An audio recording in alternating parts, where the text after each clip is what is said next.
wahai Tuan Guru, wahai Habib Ali, bahwasanya ulun ini adalah biji, anaknya biji korma yang pernah ditanam langsung oleh Rasulullah Sallallahu Alaihi Wasallam. Assalamualaikum warahmatullahi wabarakatuh. Teman-teman, kita bertemu kembali di channel Cahaya Hidayah. Nah teman-teman, jadi di video kali ini saya akan membagikan video yaitu tentang terkait kisah-kisah khurafat dari Habib Ba'alawi. Nah teman-teman, jadi ternyata bukan hanya Bahar bin Smith kalau ceramah itu isinya hanya dongeng khurafat, bukan hanya Bapak Hanif Alatos, bukan hanya yaitu Ali Jindan dan Habib-Habib Ba'alawi yang lain. Dan ternyata teman-teman ya, banyak sekali ya Habib-Habib ini kalau berceramah isinya hanya dongeng khurafat, dan mereka itu selalu meninggikan yaitu dari nenek moyangnya ataupun dari leluhurnya. Nah ini adalah bentuk suatu doktrin pada kaum muslimin, terutama adalah yaitu kaum muslimin pribumi, yang dimana mereka itu dicekokin dongeng-dongeng khurafat dari Habib-Habib Ba'alawi, dan seolah-olah mereka itu adalah paling dekat dengan Allah, paling mulia dengan Allah, dan disebut para wali-wali Allah. Tapi ternyata teman-teman itu adalah dongeng-dongeng khurafat dari karangan mereka. Nah tentunya kita ini jangan mudah percaya dari cerita-cerita khurafat-khurafat dari Habib-Habib Ba'alawi. Nah oke teman-teman, seperti apa videonya? Coba mari kita simak video lengkapnya. Di antara karamahnya Al-Habib Ali Simtudurar, Sahibul Maulid, jadi kita Maulid Habsyina.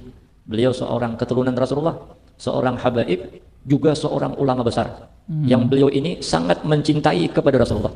Ya? Sehingga saking cintanya kepada Nabi, mampu mengukirkan kata-kata indah, kalimat-kalimat indah, memuji, menyanjung baginda Rasulullah Sallallahu Alaihi Wasallam. Sehingga tercatatlah karangan Sidin yang terkenal, bahkan bisa dikatakan salah satu karamahnya Sidin itu adalah Maulid Simtudurar. Tahu jadi kita Maulid Habsyi, siapa yang ada kenal? Siapa yang tidak pernah membaca? Hampir di seluruh kampung itu dibaca.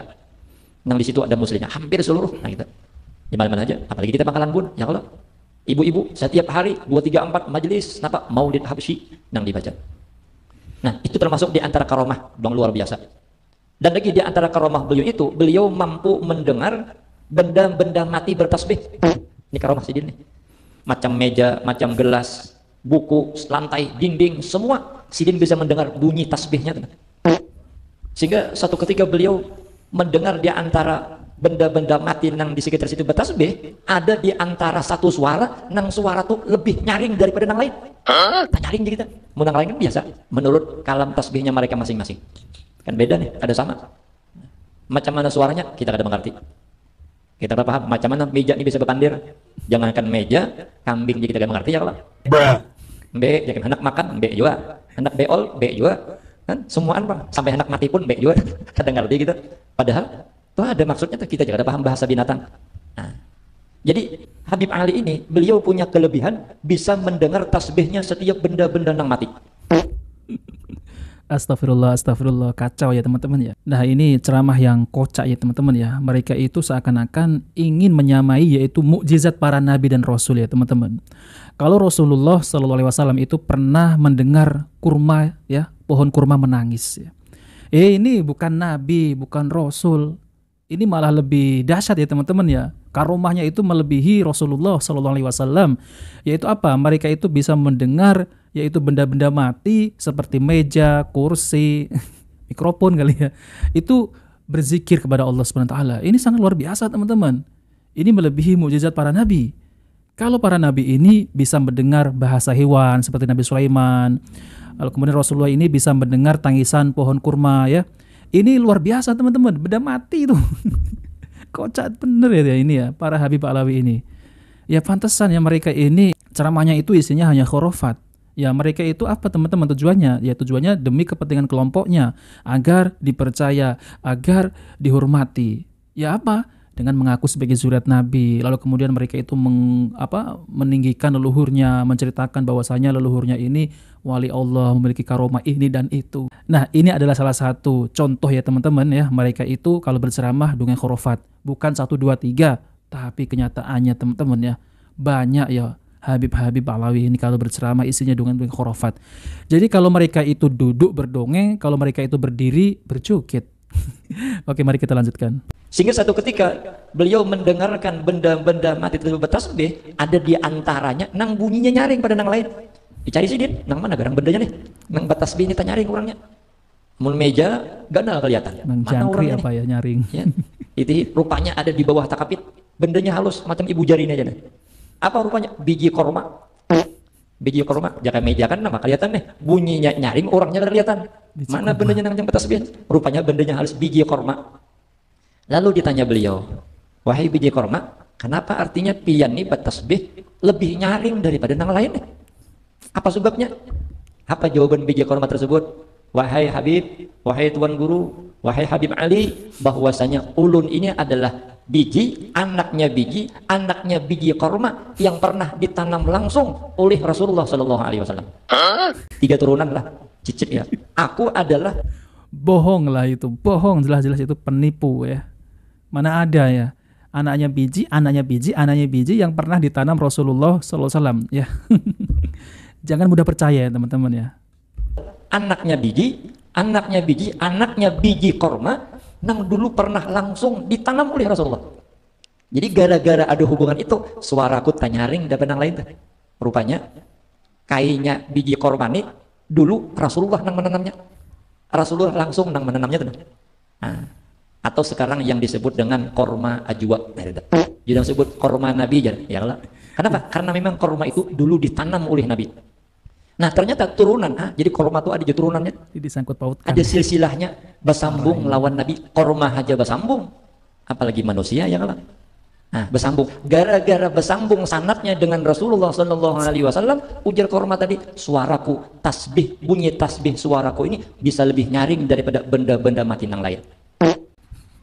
Ini kan karomah yang bisa didengar oleh Habib Ali. Dan orang yang punya hubungan sanad dengan guru kita, dengan terus ke atas sampai kepada baginda Rasulullah, ini akan berkaitan seperti rangkaian gerbong kereta api, satu dengan yang lain saling berkaitan.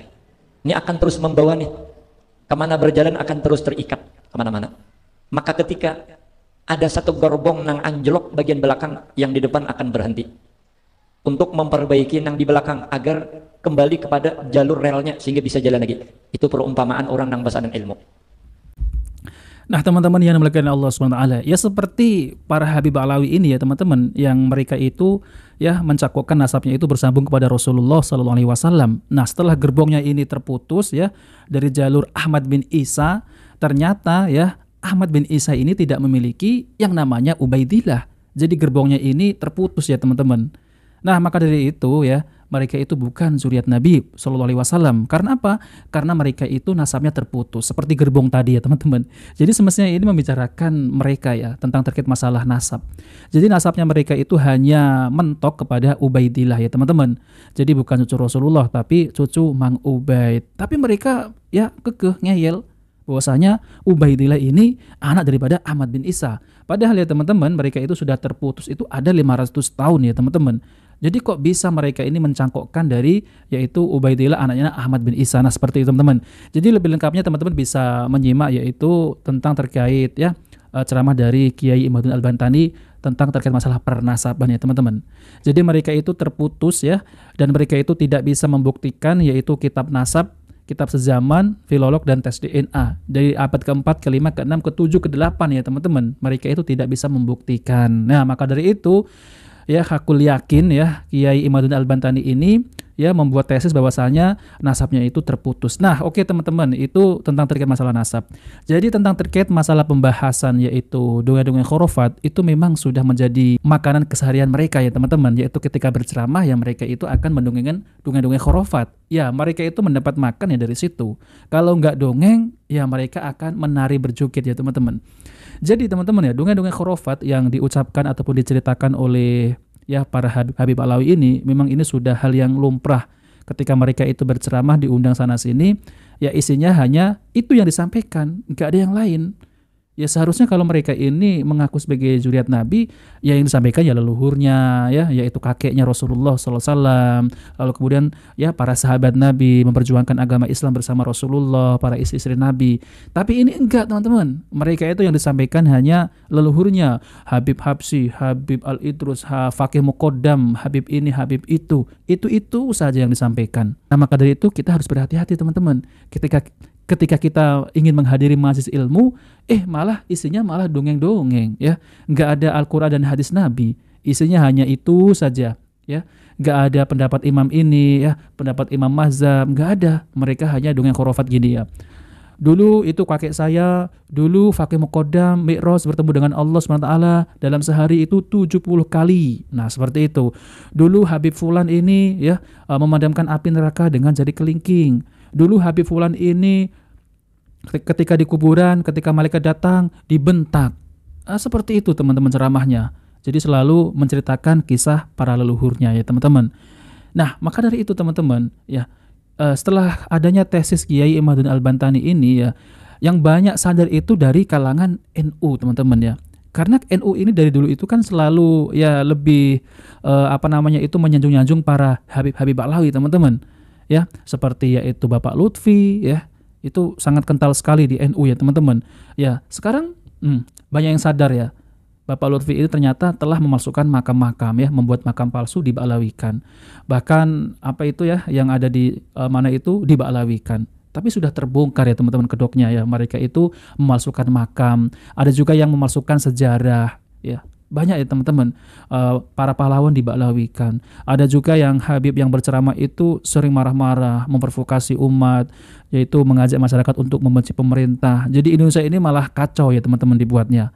Nah maka dari itu mereka itu ada yang berperan lembut, ada yang berperan kasar seakan-akan membela masyarakat, seakan-akan membela rakyat. Tapi kenyataannya teman-teman ya semestinya tujuannya sama ya. Mereka itu ingin dihormati, ingin dipuja-puja. Nah seperti itu ya teman-teman.